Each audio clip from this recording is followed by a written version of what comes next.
Farmview with Kieran O'Connor on WLR. Brought to you by GlanbiaConnect.com. Hello and welcome to Farmview. Well, as usual, it's Kieran O'Connor here with your weekly farming programme, and once again I have a very busy show for you. This week, on this week's programme, I'll talk to newly appointed Glanbia Co-op and Glanbia Ireland Chairman, Wexford dairy farmer John Murphy. I'll also hear how Horse Sport Ireland want parity with horse racing and greyhound racing with the COVID-19 restrictions for the important Irish sport horse industry. And plus I visit BLAS Eireann GOLD Medal winners Tastefully Yours in Dunhill and talk to Mary Rose Kiely. And plus, as always, we'll have our farming calendar. Farmview with Kieran O'Connor on WLR. With GlanbiaConnect.com, Ireland's biggest online farming shop and more. Well, recently, Wexford dairy farmer John Murphy was appointed as chairman of Glanbia Co-op and indeed of Glanbia Ireland. And John joined us on the line. First of all, John, congratulations, great honour. Great honour, Kieran. Yeah, it's a great honour to be appointed chairman of Glanbia Co-op, Glanbia Ireland. A big challenge, and I'm looking forward to it. Busy days ahead. John, as regards, it's your first time on radio down here in WR, down in the southeast. You might tell our listeners a little bit about your personal details, about your family and indeed the farm and indeed the location of where you farm from. Yeah, Kieran, I farm here in the village of Cranford, right in the village, which is a small village just right outside Gorey Town in North County Wexford. I make about 300 cows across 2 dairy platforms. I've actually now in partnership. I run the business in partnership with my farm manager, Pádraig Green. So I took the big step earlier this year to form a partnership with Pádraig, and it's working out really well. That was a real big move. Did it take you a long while to make that decision? Yeah, I've been mulling over the idea now for a couple of years. Kieran, I have a girl, Leah, is 11, and she probably won't be dairy farming in years to come. I'm not sure if she wants to be there for her, but I kind of felt I wanted to step back a little bit more. I was quite busy with my Glanbia role, and so I suppose in any partnership is finding the right partner, and I actually had looked at a number of partners over the period, but Pádraig joined me as farm manager a couple of years back, so that's worked out really well. We go on. They're really ambitious to grow the business. He's young, he's full of energy, high tech, low cost, and we get on really well. So it's working well, and we plan to grow the business in the coming years. John, as regards the involvement in farm politics, at what age did you get involved in it, or was it more recent development throughout your life, or were you from an early age involved? Yeah, I suppose I was always kind of involved in community affairs. Kieran was always involved in all local committees over the years, and I suppose people again volunteer and trying to get involved in everything. So yeah, I used to regularly attend farmer meetings and dairy farmer meetings here in North Wexford, milk producers, and So over the years, I had a keen involvement, and I suppose I was always questioning milk price, so how we make things better for farmers. So I suppose when you start asking questions like that, you start getting into higher roles. And I got to the regional committees, the council and board and vice chair, and here I am now, chair of Glanbia Co-op. Still asking the same questions, by the way. Very much on the farmer side. John, as regards, you mentioned in the intro, we mentioned you're chairman of Glanbia Co-op, Glanbia Ireland, which was set up a few years ago, and indeed also there's the PLC structure. How well is that new format working, do you feel? I think it's working excellently. I'm the first chairman of Glanbia Co-op that is not also chairman of Glanbia PLC. We had one of our directors, Donard Gaynor. Donard is New Jersey based. He was appointed chairman of PLC the same week. Was appointed chairman of Glanbia Co-op. Something I think is working really well. Donard and myself we're in touch 2 or 3 times a week. He's very anxious, to keep the Co-op fully informed. He keeps me really well briefed. And Kieran, Glanbia Ireland, it's evolved into a 2 billion business in its own right. So it's actually it really is evolved into a full-time job. No question. So I think that's a healthy departure. Good to hear. And the Co-op, we still own 31.5% of shares in Glanbia PLC. That's really important to us as farmers. It's important to Co-op, and I know it's very important down there in County Waterford. As regards the challenges now, you're coming in as chairman at a very, very crucial time. We've the whole Brexit, we've COVID, we've the environment, and indeed the whole area of dairy expansion. So a lot of balls in the air, a lot of high pressure moments over the next few months for you and your board and the management at Glanbia. Absolutely, Kieran. I suppose I'm an optimist by nature. I'm ambitious by nature, and I'm proud to say that I lead a really ambitious board. But yeah, so I focus on the opportunities, but no question about it, it's a huge challenge right now. The COVID challenge, that's been big all year. To keep the plants operational, keeping the milk collected, keeping our people safe, keep the supply chains moving. And that's led to different consumer trends as well in the consumer foods business. So lots of challenge there. And, we're kind of wondering, are these going to be long-term challenges and consumer foods, where people work more from home, the food services, be less business. These are all challenges that are evolving, but we've done well. Brexit is something I suppose we've been planning for a number of years now. The UK market's really important to Glanbia, but we have diversified. We've taken significant measures to diversify our trade away from the UK in the past few years. So we export to 80 countries. I suppose the UK is responsible for about 15% now of our total product. And we're building the plant in Portlaoise, and the plant down there in Bellevue, down in Waterford Port, that's been extended as well. So, yeah, so just all these are Brexit-proofing measures. Look, as you say, we have environmental problems as well. Not problems, we have environmental challenges.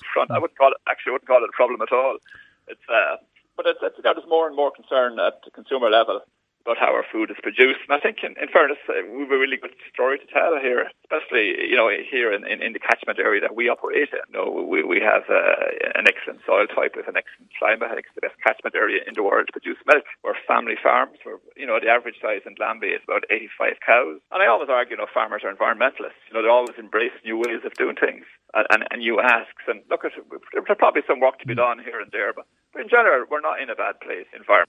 And I think environmental concerns won't stop the continued growth of our business in dairy. And sustainability, really, the farmers have very much embraced it, and huge effort going in from silage end, from water quality, from soil quality, and indeed the overall structure of it. But with this dairy expansion, John, happening as well, do you see a time both from a Glanbia point of view or an industry point of view and for a farmer point of view, an environment point of view, a ceiling being put on expansion, or do you feel that we've reached that point yet? No, I don't, Kieran. I think we haven't. When you look back, we've expanded in Ireland by about 50% over the last 40 years. When the big quotas were implemented in 1983. So we haven't really expanded much. Look at New Zealand, they've gone, I think, close to 500%. So I think we have a long way to travel on this. And I was actually talking to some of the guys in Moore Park this only last week. But, I feel we can go a long way. There's a lot of farmers now, moving from beef into dairy. We have about 1,000 farmers in Glanbia with less than 50 cows. So I see a huge opportunity to continue to grow the business. Like Glanbia Ireland, we're a growth business. I see a lot of opportunities to grow in the coming years. Would you not worry about infrastructure that need new plants to cope with that peak few months? And indeed, I know there's an expansion plan for the Bellevue plant down in Waterford Port. Yes, we have a plan there to build a 500 million litre joint venture with Royal Air in Waterford Port in Bellevue. And we're looking at our plans in the background. But you're right. You're correct. That is the challenge. Because the peak milk is our challenge. Our plants are only full about 60% capacity over the year. But we've kind of facilitated almost 90% expansion in the peak months. Even the last year in Bellevue Port, it's 130 million investment. It was only in use for 14 weeks in the year. So that's a challenge now, and that peak, continue to provide capacity at peak is a big challenge, and it's something actually the board are at front and centre at the moment, right. How we get more utilisation of our plants throughout the year. John, do you also feel like that people realise the impact the industry have at the grassroots, at rural Ireland? You take a county like Waterford, not alone from the plants, but from an employee and indeed the milk suppliers, and the money that's generated pumping back into the local community. Yeah, I'm actually very conscious of the impact dairy farming has on rural Ireland. Just €4 billion of dairy exported from Ireland. 90% of this money stays in the Irish economy, and actually, more importantly, in the local rural economy. So that's why I'm probably an advocate that, dairy is so important to rural Ireland, and it's so important that we continue to grow the business. Even in County Waterford here, with 155 million euro of milk paid out to our dairy farmers, in 2019. We employ 350 people in County Waterford, the shared services office, the lab, and to look at Bellevue down there in Waterford Port as well. And Agri-Trade, Kilmeaden, Dungarvan, both celebrated 100 years of business there last year. So, right. I'm really conscious of the impact that Glanbia and dairy has in rural Ireland, and lots of challenges. Good. But this is a good story. And I think we have a huge opportunity to continue to grow that. John, of course, you were recently appointed as chairman of Glanbia Co-op, Glanbia Ireland, but appointed as vice chairman is Waterford's own Brendan Hayes from Rathcormac, from Clonay Power, Rathcormac. Absolutely, yeah. Myself and Brendan, we joined the board on the same day, on the 27th of June 2010, a while ago now. So we've become, to be honest with you, we've become really good friends in the meantime. We work very closely together. We're both really ambitious for farmers. We're both really ambitious for Glanbia Ireland, for our co-op. not saying we're no different than the rest of the board. But yeah, we're pretty aligned on strategy, and we work really closely together. So I'm actually delighted to have the support of Brendan, behind me. I became chairman, and of course Pat Murphy. Pat's the other vice chair, and Pat farms in Clara there in Kilkenny. So you have a good southeast. You've Waterford, Wexford, and Kilkenny, Johnny. Finally, John, before I let you go, what would you hope to achieve during your term as Glanbia Co-op, Glanbia Ireland chairman? What would you like to leave during your period, or to achieve, let's say? Well, look, I would like to achieve, I suppose, number one, that we have a very viable farmer base. They're economically viable and they're sustainable, and they get the opportunity to grow their business and be remunerated, in an appropriate manner. And obviously, we want to continue to grow our business. We want to continue to grow global export. As I said, we have 80 countries exporting at the moment. International consumer foods it's going really well for us at the moment. So, develop new markets. And also, it's important, we've got 200 employees, so it's important that Glanbia is a good place for them to work. They're doing some, we need everybody. We need consumer, we need our employees, and we need a farmer. So look, I'm very optimistic of where we can go in the coming years. I'm looking forward to working with all our farmers across Waterford, across our entire catchment area, and our employees across County Waterford and our entire catchment area. So I think together we can achieve a lot, and I'm looking forward to the journey in the coming years. John Murphy, Glanbia Co-op, Glanbia Ireland chairman, recently appointed. Once again, congrats. It's a great honour, and I know you'll do a super job, and delighted that you have a Waterford man by your side for all of this in Brendan Hayes. John, thanks for taking our call. Best of luck with your term as chairman of Glanbia Co-op and Glanbia Ireland. Thanks for taking our call, John. Thanks, Kieran. Farmview with Kieran O'Connor on WLR. With GlanbiaConnect.com. Thousands of products in the palm of your hand. And you're very welcome back to part 2 of Farmview. Before we hear all about how Horse Sport Ireland won parity with horse racing and greyhound racing, let's have a look at some items from our farming calendar. First of all, turning to our farmer markets, great to have the markets still up and running, and great opportunity every week to purchase local, farm fresh artisan products. This Saturday, we've Waterford Farmers Market in John Roberts Square, as well as the Stradbally Farmers Market every Saturday morning, running from 10 until 1. On Thursdays, it's Dungarvan Farmers Market, running as usual every Thursday morning in Grattan Square from 9 until 2. While on Friday mornings, good to hear that Dungarvan Country Markets have reopened and are now trading at the Abbeyside Scout Den every Friday from 9 until 1. And Margot Slater tells us that they have a very good selection of product on offer every Friday. Turning to our marts, and of course, due to COVID restrictions, all marts are now running online. This Saturday, we've Waterford Ross Mart cattle and calf sales at New Ross Mart from 10, while the weekly wing sale at New Ross Mart is every Monday running from 5:30. On Mondays, Dungarvan Farmers Mart weekly cattle and calf sale every Monday from 11. And don't forget, their next wheeling sale will take place on Thursday next from 11 o'clock. And don't forget, as I said earlier, all marts now online at livestocklive.com. On the point-to-point front, the very successful autumn series continued this Sunday with Tinnahealy point-to-points in Wicklow, and as well as the Tortulla point-to-point in Thurles. And finally, on the show jumping front, good to hear that Shannakill House Equestrian Centre, their autumn pony training series will continue every Sunday from 11 under strict COVID conditions. So best of luck to all involved there. Farmview with Kieran O'Connor on WLR. With GlanbiaConnect.com. Thousands of products in the palm of your hand. Well, Level 5 has caused the closure of lots of events, and of course over the last number of weeks we spoke about the marts and how they're just online now. Well, one area of grave concern is from Horse Sport Ireland, the national governing body of the equestrian sport in Ireland, and they're urgently seeking COVID-19 operational parity, they feel, with thoroughbred and greyhound sector as serious concerns for the welfare, indeed for jobs in the rural economy. And joining us to discuss this, CEO of Horse Sport Ireland, and that's Joe Reynolds. Joe, welcome to our programme. Thank you very much, Kieran. Delighted to be on Farmview. Joe, Level 5, obviously Level 5, a lot of restrictions, but from your point of view, you're very disappointed that the equestrian side, the show jumping, the 3-day eventing, the dressage, and indeed the whole industry has been shut down. We're basically farmers. It's just a different item of stock. So most of the breeders will also be on mixed farms. They have young stock coming through, which they need to be selling at this time of year. When they're not able to show these at competition, it restricts their ability to sell, and you're going to have a build-up of stock coming into the winter that a lot of people are just not going to be in a position to hold and to handle.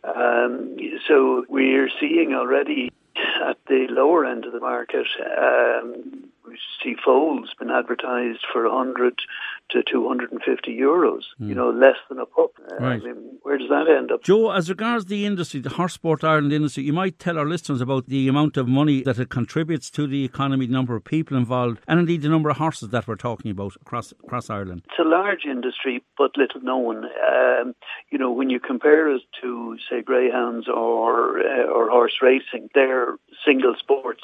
We're across 24 different sports, everything, from show jumping, eventing, dressage, pony club, breed societies, so very disparate and consequently probably not as well known. But the fact is that we're worth $816 million a year to the economy, and there are 14,000 full-time jobs. If you think of 14,000 full-time jobs, that's bigger than Apple and Google and, a few more of them in Ireland. If you tried to shut down Apple and Google, there'd be absolute an outcry. But we have been shut down. And our main point is that, while horse racing and points, greyhounds and harness racing are able to continue, the rules have been done for them. The protocols are established. And Joe, would it be true to say that you're not griping at this fair play to points, they're up and running and doing a good job, but you're feeling with parity there that the show jumping and Horse Sport Ireland can do every bit as good a job as regards protocol for level 5 COVID-19? Yes, we absolutely support what they are doing. Particularly on the point-to-point side, an awful lot of those people would be common to us, so the same pool of people. Right. So we absolutely support what they're doing. Our point is that having established the ground rules to allow them run, we don't have to reinvent the wheel. We just have to extend it to include sport horses. Now, you had some activity during the summer and you COVID-19 protocol in place. It all worked well. So what are you saying to the department? What do you want them to do sooner rather than later, basically? Yeah, what we want them to do is get us up and running in the next couple of weeks. Just allow us to continue what we were doing prior to this. We were operating under level 3. We had a very, very good protocols in place. It all worked well. No reports anywhere within our groupings of COVID. No contact tracing. And what type of response, Joe, what type of response are you getting from the department? Or hopeful are you that you might get a concession here? We are hopeful. We're getting a very good response from the officials in both sport and agriculture, but it's further up the line. It's at a ministerial and cabinet level. We just can't crack that. Well, Joe, I know I can see where you're coming from at a time when Ireland have 3 equestrian teams qualified for the Olympics in Tokyo, namely show jumping, dressage and of course 3-day eventing. Joe, listen to you and all involved. Let's hope that you'll get a good response from the department and indeed the sporting organisation to ensure that the equestrian sports get back on track. Joe, thanks for taking our call, and we'll be watching this very closely over the next couple of weeks, and hopefully you'll have a positive result. Thank you very much, Kieran. Well, at the recent BLAS and Eireann Awards, of course, they're the Irish Food Awards, the largest competition for quality Irish products on the island of Ireland, with over 2,500 products up for grabs for the awards in both the food and drink categories. Well, delighted to say this year, Wexford had no less than 4 gold awards, and one of those I went out to see out in Dunhill, and that's Tastefully Yours, Kiely's of Dunhill. I met the lady herself, Mary Rose. First of all, Mary Rose, congrats, a gold. Oh, thanks very much. We're delighted now to have got the gold this year. We had got silver last year, but to achieve the gold this year was wonderful now altogether. No, you got the gold for your little Thai kitchen Massaman sauce. You might tell our listeners about it. That's it. The Massaman. We have three curry sauces. We have a red, a green and a Massaman. Massaman is our mildest sauce. It's a lovely creamy one. It's a kind of peanut based sauce, and it's our most popular sauce. We were delighted now to have gotten the gold for it. Now, before we came in here, you mentioned you took over the business a few years ago. This business was set up a number of years ago. You took it over and really drove it from there. This is it. We took it over in November 2016. I actually came in early 2017 to help out, and we just pushed on. They had a number of outlets around Waterford and then a few in Cork, but we really pushed on and we got ourselves into super values in Dublin and Wexford. We are in some of the super values in Kilkenny now, and we have, I think it's 12 down in Cork now, as well as our local. And Waterford has been good to support city and county. This is it. Waterford has been very good to us now. We have our super value. We have our Kilbarry Barry and Tramore Super Value. We have a few of the local shops in Tramore. We have Arkeen stores. We have Dungarvan Super Value, Garvey's, and we have Kelleher's and Cappoquin as well. They've all been very, very good to us. And Cass & Co and the Country Store in Dungarvan as well take our product. Brilliant to hear. And it's really, really popular. You'd be surprised when you go in, the shelves empty every week, how popular it is. It must give you a great boost when you go in and see your Thai red curry, your green curry, and of course the award-winning Massaman from the Little Thai Kitchen. Must give you a great boost. Oh, it's wonderful now to see the support from people, and just seeing empty shelves every time you go in to see how popular it has become. It's wonderful to see Now, as regards the product itself, it's a simple concept that you make up the curry sauce. So really, for the busy housewife or the man at home, whoever, you have it ready to go and just put it in the pan as such. That's it. As I say to people, whatever you have on your shelf, whatever vegetables, whatever meat, put it in your saucepan and then add your sauce. It only takes a few minutes. The longest is cooking up everything else. Yes. You just heat that up then, and you have a meal. These ones are 400 mils, and they say serves 4, but you could stretch. You'd feed 6 maybe out of it. Yeah. If you stretch. Yeah, we're here in the Dunhill Enterprise Centre, the Eco Park here. As regards the normal, when you actually set it up, you've stuck to those 3 recipes. Yes, we stuck with the recipes that were there originally. They were popular then, and we've just driven them on now and expanded our suppliers. So your production facility here, state-of-the-art production facility, you do a lot of deliveries yourself, and also you have agencies that deliver nationwide for you as well. Yes, we have. We distributors. We do. Yes, we have distributors. We have Trudy's in New Ross, so they do all up the East Coast there now, and we also have a distributor in Dublin. Ger in Dublin does a good few of the Super Values in Dublin, and also some of the independents in Dublin as well. And then I do the Cork and the local Dungarvan and Tipperary run as well. Of course, your dad is renowned, Stan Kiely, in the food business going back generations. So it's only natural you'll take it on board. How happy are you with the new enterprise, and obviously with your dad there support? But it must be a great boost for yourself, Mary Rose, to win a national award, a gold at the BLAS Awards. That's it. Sure, we've like food. The food company was in the house since I was tiny. He had worked in Clover and then started his own Clover, finished up. He took over. He started Kiely Meats, and they produce for country style the sausages and puddings, luncheon and hams. So that was always there. And then just as a 75-year-old that should be retiring, he decided that he wanted to buy this. Then he just saw the opportunity, and it was wonderful now to. But you've really taken it on. You've driven it to a level, and getting into Super Value was a great door opener for you. But as regards the product itself, there's a shelf life on it. What are you talking about? 6 weeks? It's a 6-week shelf life from production. So you're talking most of the time you'd have 5 weeks out, and it's a refrigerated product, but it is very popular now. So Little Thai Kitchen, it's Tastefully Yours, it's Kiely's at Dunhill, fantastic, winning the gold, your Little Thai Kitchen, Mazzaman sauce, and indeed a fantastic honour to win gold. Well done, keep up the good work, and great to see a local company doing so well, and Waterford in particular winning 4 golds along with some silver and bronze. So well done, Mary Rose, to you, and of course your dad's. Thanks very much, Kieran. We're really, really delighted now to have got the gold this year. Thanks very much. But before I go on the racing on point to point front, we had a good week again for local Waterford connections. Cross channel, we had a nice win for young Dungarvan jock Niall Houlihan at Fontwell, while back home we'd wins for Ballyduff upper trainer Pat O'Connor at Thurles, and also Waterford owner Mark Walsh at Fairyhouse. While on the point to point front at Clonmel, we'd wins for Kilmeaden owner Dennis Hayes and Tallow jock James Hannon, Kinsale Beg trainer Colin Motherway, and also win for Ballyduff upper jockey Adam Feeney. While at Dramahan Mallow last weekend, Tallow jock James Hannon had a milestone winner when would you believe, he rode his 100th winner, a fantastic milestone indeed. Also at the other end of the age spectrum, young Tallow jock Stefan Tobin rode his very first winner at Wexford, the first of many, I'm sure. And finally, on behalf of all in National Hunt Racing, I want to wish talented Waterford jock Dylan Robinson a speedy recovery from a heavy fall last weekend at Navan. Well, that's my lot for this week's programme. Once again, I want to thank Sean and Ollie for all their help in putting this week's programme together. So from myself, Kieran O'Connor, stay safe, keep up the protocol, and hopefully I'll have your company again same time next week. Farmview with Kieran O'Connor on WLR. With GlanbiaConnect.com, Ireland's biggest online farming shop and more.